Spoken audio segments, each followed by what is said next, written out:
Here's a simple English story suitable for beginners. The Lost Kitten. Once upon a time, in a small village, there lived a little girl named Emily. Emily loved animals, especially kittens. One sunny morning, as she was playing in her garden, she heard a faint meowing sound.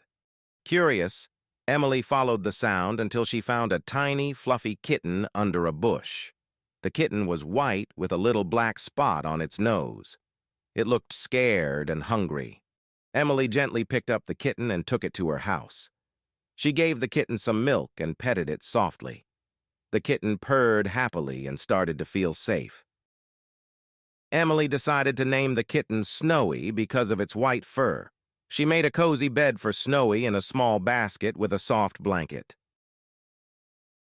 Emily wanted to find Snowy's owner, so she and her mother made posters with Snowy's picture and put them up around the village. They also told their neighbors about the lost kitten. Days passed, and nobody came to claim Snowy. Emily was happy because she loved Snowy very much and wanted to keep the kitten forever.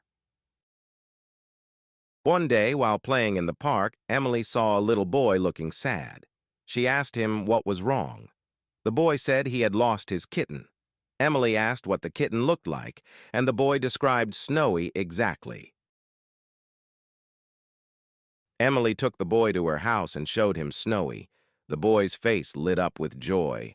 "Snowy!" he exclaimed, hugging the kitten tightly. The boy thanked Emily for taking care of his lost kitten.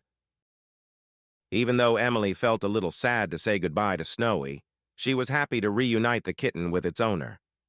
The boy promised to visit Emily often so she could play with Snowy. Emily learned that helping others can bring happiness to everyone. And from that day on, she and the boy became good friends, playing with Snowy together every weekend.